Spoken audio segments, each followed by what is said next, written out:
Assalamualaikum warahmatullahi wabarakatuh. Apa kabar siswa-siswi SMK Negeri 1 Kota Bangun? Bapak berharap kalian dalam keadaan sehat. Walaupun pandemi tidak menyurutkan kita untuk belajar, kita belajar dari rumah, kita belajar daring seperti ini. Sebelumnya saya perkenalkan dulu. Nama saya Charis Widiatmoko. Di sini saya sebagai guru mata pelajaran kearsipan di SMK Negeri 1 Kota Bangun. Nah, ini ada sedikit foto saya yang mungkin siswa-siswi belum terlalu familiar dengan saya, belum mengenal saya, belum melihat saya. Nah, ini saya tampilkan foto saya. Jika nanti ketemu di jalan bisa sapa-sapa saya, gitu ya. Sebelum memulai pembelajaran, alangkah baiknya kita berdoa menurut agama dan kepercayaan kita masing-masing. Berdoa, mulai. Ya, berdoa selesai. Terima kasih. Ya, mari kita lanjutkan pembahasan kita tentang kearsipan. Di dalam pertemuan kita kali ini, yaitu yang pertama memahami arsip dan kearsipan. Kemudian keterampilannya siswa melakukan pengelompokan arsip dan kearsipan. Di PowerPoint kali ini ada 5 materi yang akan kita sajikan.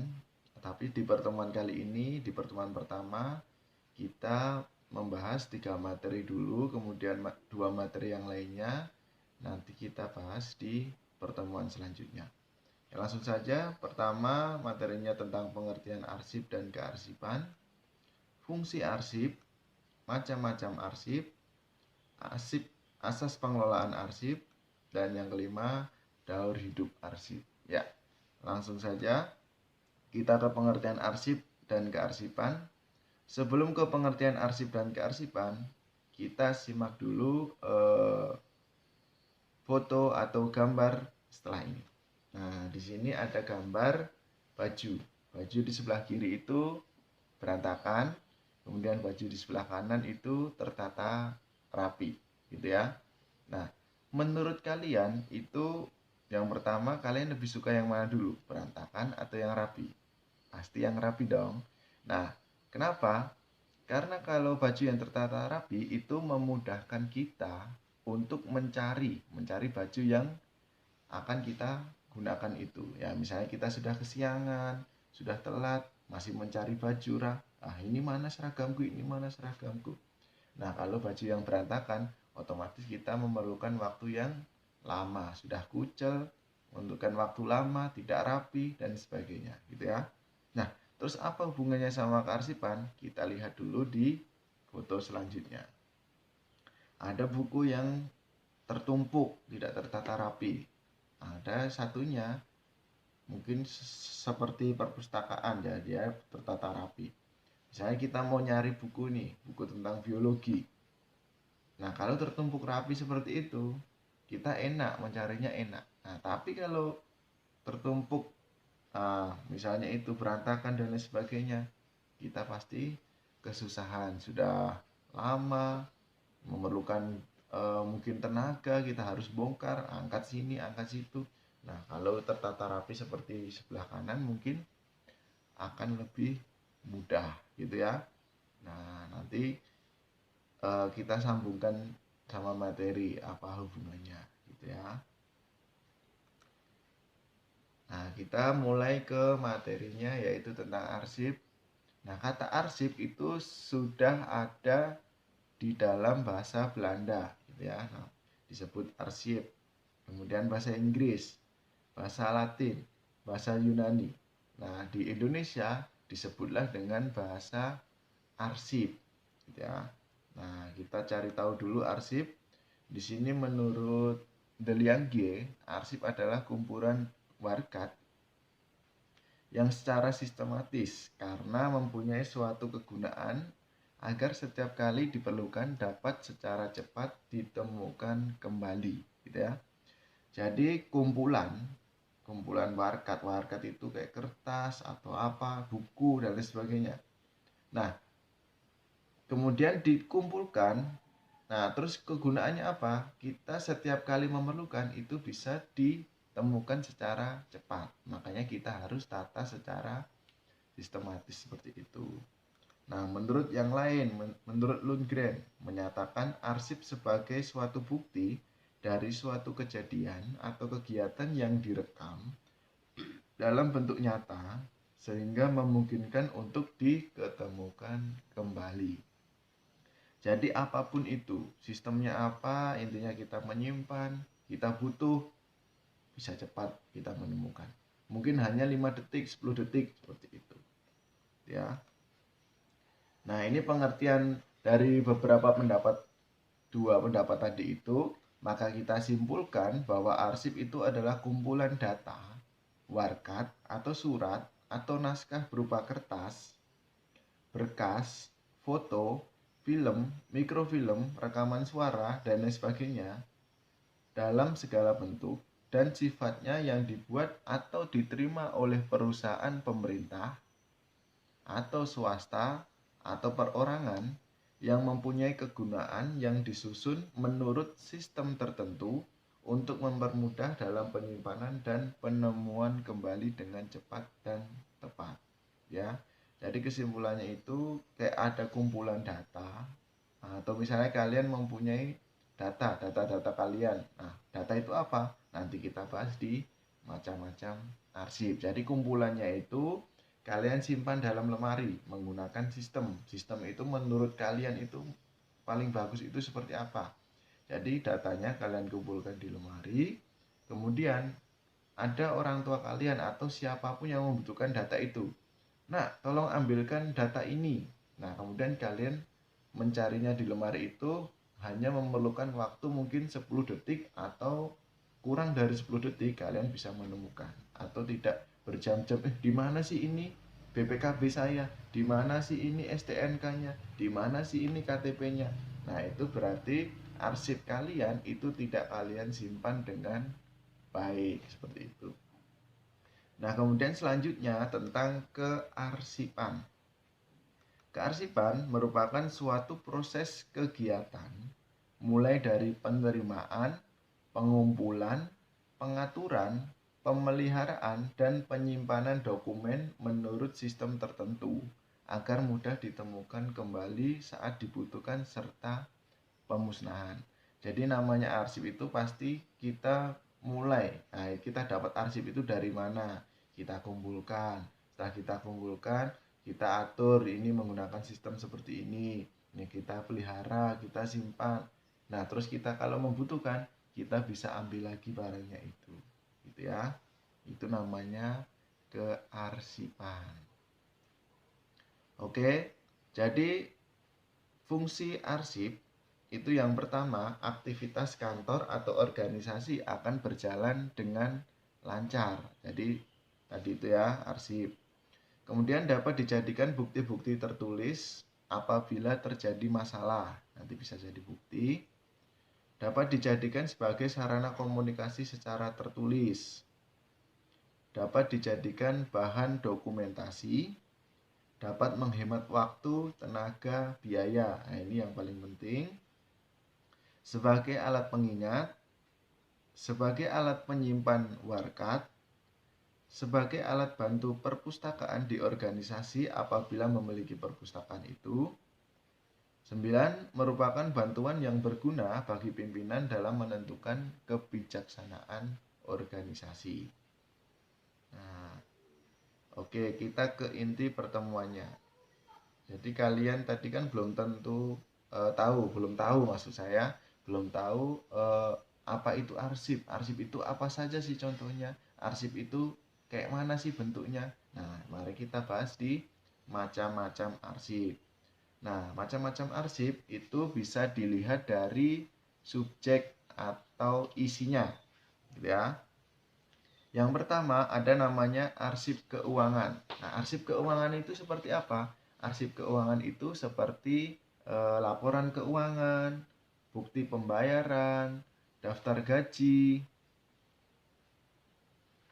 bukti pembelian atau surat perintah membayar dan lain-lain seperti itu ya. Jadi hubungannya dengan keuangan.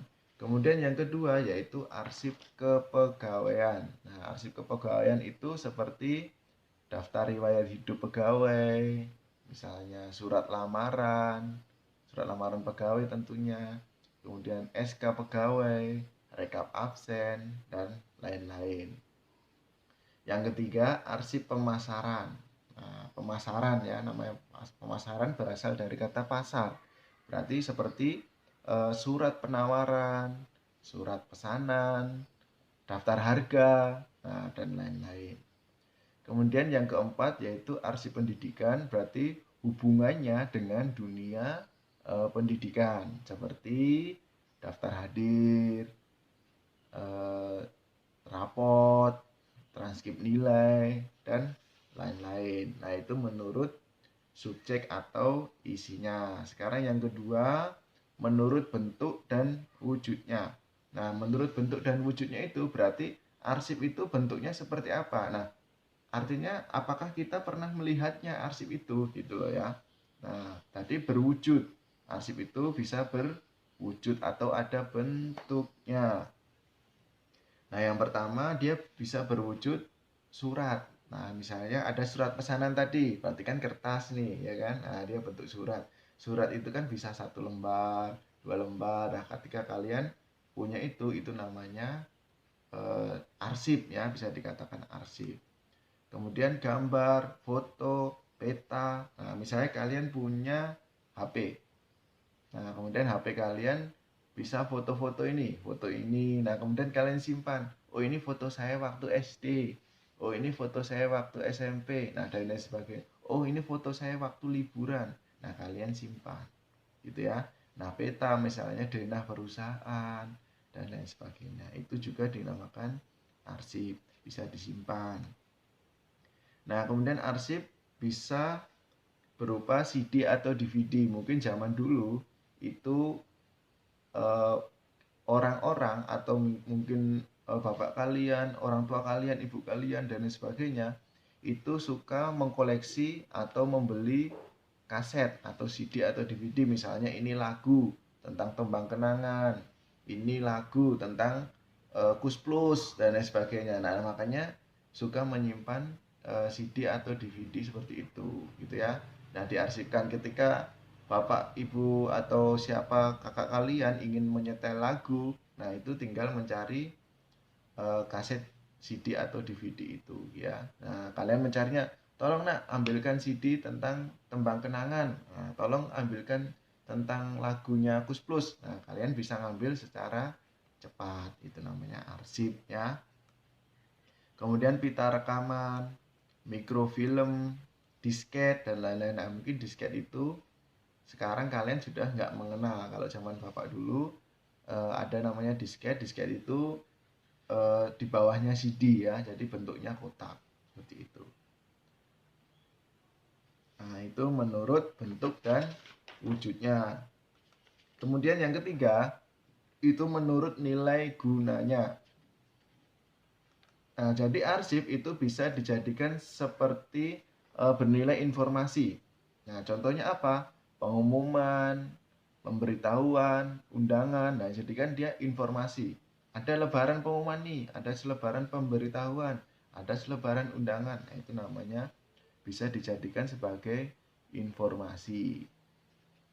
Nah, untuk administrasi, arsip bernilai administrasi. Misalnya, ada uraian tugas pegawai, ketentuan-ketentuan organisasi, surat keputusan, prosedur kerja, dan lain-lain. Arsip bisa bernilai hukum. Nah, misalnya kalian punya akta, atau misalnya orang tua kalian punya akta sertifikat rumah, nah, akta pendirian rumah, atau akta tanah, akta ladang yang di mana itu. Nah, itu bersifat hukum. Atau misalnya akta kelahiran kalian, atau bisa juga akta perkawinan orang tua, surat perjanjian, surat kuasa, KTP, KK. Nah, itu termasuk arsip yang bernilai hukum. Nah, kemudian arsip bernilai sejarah itu seperti laporan tahunan. Nah, arsip bernilai sejarah itu berarti arsip yang sudah ada ya. Jadi sebelumnya sudah ada, kemudian tolong bukakan ini pada tahun 2020, arsip tahun 2020. Nah, kalian bisa melihat, oh ini laporan tahunan, oh ini notulen rapat. Nah, oh ini foto saya waktu SMP tadi itu. Nah, itu kan sejarah gitu ya, ada nilai sejarahnya. Nah, kemudian arsip bernilai ilmiah itu seperti hasil penelitian, karya ilmiah. 6. Arsip bernilai keuangan. Nah, itu misalnya kwitansi, bon penjualan, laporan keuangan. Nah, misalnya kalian membeli barang, membeli HP misalnya. Kalian dikasih kwitansi atau dikasih nota, namanya nota ya. Nah, itu bisa bersifat bernilai keuangan. Kalian simpan nota itu untuk bukti pembayaran gitu ya. Nah, itu namanya bernilai keuangan. Kemudian arsip bernilai pendidikan ya seperti karya ilmiah, kurikulum, program pengajaran guru. Nah, seperti itu ya. Nah, kemudian yang keempat, menurut sifat kepentingannya. Jadi arsip itu kepentingannya seperti apa? Nah, ini misalnya kita lihat. Ada arsip tidak penting. Arsip tapi kok tidak penting gitu loh ya. Nah, berarti artinya apa? Arsip itu hanya memiliki kegunaan informasi. Jadi dia hanya menginformasikan saja. Misalnya surat undangan, memo. Nah, itu kan hanya menggunakan kegunaannya tentang bernilai informasi tadi itu. Nah, kemudian ada arsip biasa. Arsip biasa itu awalnya atau semulanya itu bersifat penting. Nah, akhirnya tidak berguna lagi pada saat informasinya sudah berlalu. Misalnya, contohnya itu seperti surat lamaran kerja, gitu ya. Nah, itu arsip biasa. Dulu penting surat lamaran kerja itu, tapi ketika sudah diterima kerja, ya surat lamaran kerja itu kan ya artinya sudah biasa saja, artinya sudah tidak berguna lagi gitu. Nah, kemudian ada arsip penting. Nah, tidak penting, biasa, kemudian penting, itu artinya arsip yang memiliki hubungan antara masa lalu dan masa yang akan datang. Seperti surat perjanjian, SK, daftar riwayat hidup, laporan keuangan. Nah, itu kan, oh itu masa lalu saya itu, hubungan masa lalu saya. Misalnya saya eh, bekerja di suatu perusahaan, saya pasti mendapatkan surat perjanjian kontrak kerja. Nah, suratnya ini saya pegang untuk nanti ke depannya ketika saya ditanya, "Oh, mana S kamu?" Ini saya punya, Pak. Nah, seperti itu ya. Itu arsip penting. Kemudian ada arsip sangat penting. Nah, arsip sangat penting ini arsip yang dapat dijadikan alat pengingat selama-lamanya. Artinya arsipnya itu dibuat tapi bisa kita pakai untuk selama-lamanya nanti 10 tahun, 20 tahun, 30 tahun. Nah, itu selama-lamanya. Seperti apa? Naskah proklamasi, akta pendirian rumah misalnya, akta tanah, atau sertifikat itu namanya ya. Ijazah, kalian punya ijazah SD, SMP, SMA, itu pasti akan kalian gunakan terus-menerus selama-lamanya gitu ya. KTP, KK, artinya apapun keperluan itu pasti akan kalian gunakan lagi nanti. Misalnya kalian ini kemarin ijazah SMP, kalian gunakan untuk mencari SMK. Nah, kartu keluarga kalian gunakan juga untuk mendaftar di SMK dan lain sebagainya. Itu namanya arsip sangat penting. Jadi arsipnya digunakan terus-menerus selamanya gitu ya. Makanya kita harus simpan. Untuk arsip yang sangat penting ini kita harus simpan dengan sistem tertentu. Jadi ketika nanti kalian mencarinya tidak kesusahan untuk mencari mungkin 10 detik. Tolong ambilkan ijazah saya. Di mana ini nyari-nyari? Nah, itu kalau arsipnya tidak tertata dengan sistem yang baik seperti itu ya. Nah, kemudian yang kelima itu ada arsip rahasia. Namanya rahasia itu berarti arsipnya itu hanya boleh dilihat atau diketahui oleh orang tertentu saja. Nah, orang tertentu namanya rahasia ya kan. Nah, contohnya itu seperti penilaian pegawai, hasil penilaian pegawai. Jadi misalnya bos, kalian itu menilai pegawainya. Oh ini pegawai saya rajin nih. Oh yang satu ini nggak rajin nih. Ini malas-malasan. Nah itu hanya orang tertentu saja yang berhak mengetahuinya, gitu ya. Jadi dijadikan penilaian gitu. Oke lanjut. Yang kelima itu ada arsip menurut fungsi. Nah jadi gunanya itu apa? Fungsinya itu apa? Gitu ya. Nah, yang pertama ada namanya arsip dinamis. Nah, arsip dinamis itu arsip yang masih dipergunakan secara langsung dalam kegiatan sehari-hari, gitu ya. Nah, arsip dinamis ini sebenarnya masih dipecah lagi menjadi 3 bagian. Nah, arsip dinamis ini dipecah menjadi 3. Ada arsip aktif, arsip semi aktif, sama arsip inaktif. Namanya arsip aktif itu berarti kita sering gunakan. Nah, kemudian semi aktif itu sudah menurun, kegunaannya itu menurun. Kemudian inaktif itu sudah sangat jarang untuk digunakan. Nah, jadi yang kedua itu ada namanya arsip statis. Artinya arsip yang sudah tidak dipergunakan secara langsung dalam kegiatan sehari-hari ya. Nah, tidak digunakan secara langsung. Oke, lanjut. Keenam, mohon maaf ini salah ya. Keenam, itu menurut tempatnya. Menurut tempatnya, arsip itu ditempatkan menjadi 2. Ada namanya arsip pusat dan arsip unit. Nah, arsip pusat itu berarti arsip atau penyimpanannya itu berada di pusat perusahaan. Nah, kalau arsip unit berarti arsipnya itu hanya disimpan di unit-unit atau bagian-bagian tertentu. Contoh, ya misalnya ada perusahaan besar nih, perusahaan besar. Nah, ada arsip itu disimpan di pusatnya perusahaan. Ada juga arsip yang disimpan hanya di unit-unit tertentu. Misalnya perusahaan tadi ada bagian keuangan, ada bagian pemasaran sendiri, ada bagian pegawai sendiri. Nah, itu arsipnya disimpan di masing-masing bagian itu. Nah, itu namanya arsip unit. Nah, kemudian yang terakhir ketujuh, ini salah ya, masih 4 sama 5. Ini yang benar 6 sama 7. Gitu ya, mohon maaf. Kemudian menurut keasliannya, arsip dibedakan menjadi beberapa. Yang pertama ada namanya arsip asli. Nah, namanya arsip asli itu berarti dokumen utama yang dibuat dan ditujukan pada pihak yang berkepentingan. Jadi arsip asli itu biasanya dibubuhi oleh tanda tangan, stamp stempel, atau kalau sekarang kan namanya barcode. Jadi dia asli. Asli itu dikasih kepada orang yang berkepentingan. Misalnya saya dapat SK. Nah, misalnya saya dapat surat keputusan, surat perjanjian kontrak. Nah, itu yang aslinya itu saya yang pegang atau orang yang berkepentingan yang pegang. Itu namanya dokumen asli. Kalian punya kakak. Nah, kakak asli itu dipegang oleh kalian atau keluarga kalian. Nah, sedangkan yang lainnya dipegang oleh kelurahan, kecamatan, RT, dan lain sebagainya. Artinya aslinya itu berada di tangan kalian. Seperti itu ya.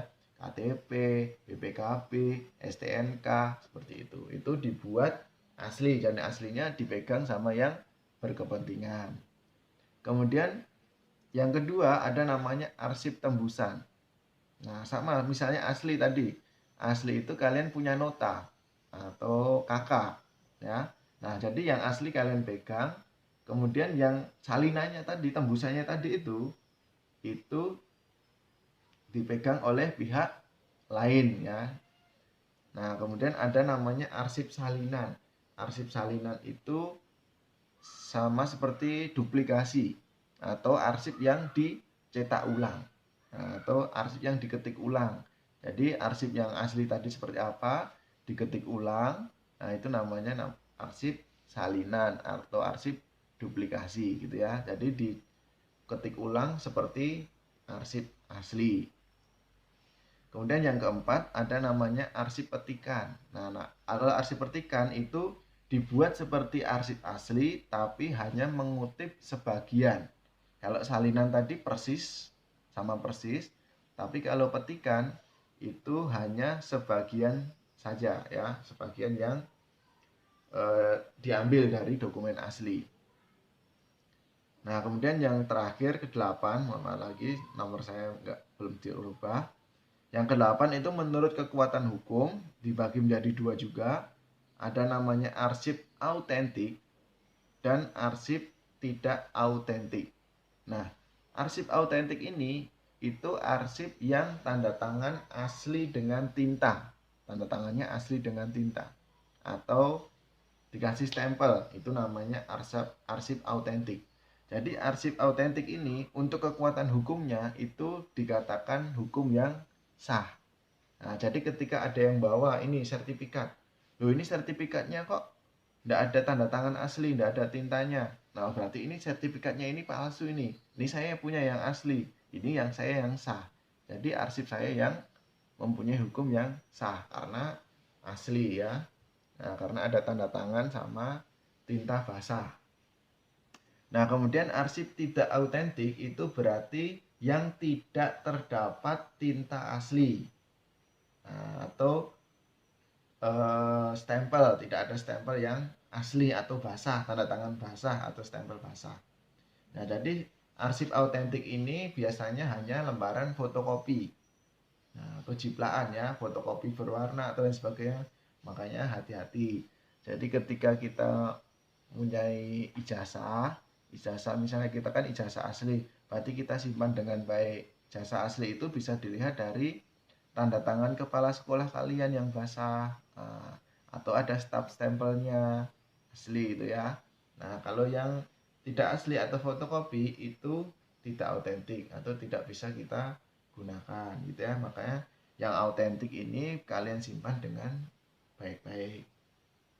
Oke, mungkin itu saja pertemuan kita tentang 3 materi ya, sampai macam-macam.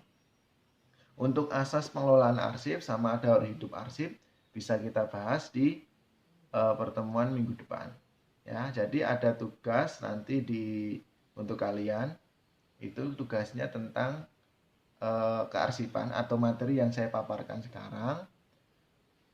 Nah, nanti tugasnya saya lampirkan di Classroom ya. Nanti saya lampirkan di Classroom. Nah, pertanyaannya nanti ada di Classroom ya. Nah, oke.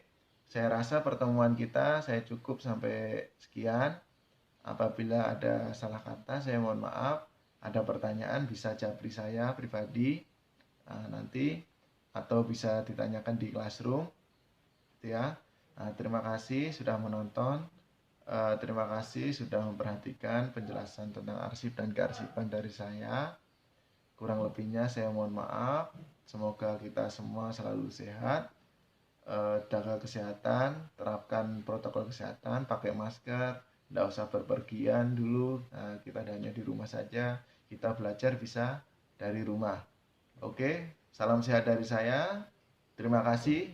Wabillahi taufiq wal hidayah. Wassalamualaikum warahmatullahi wabarakatuh.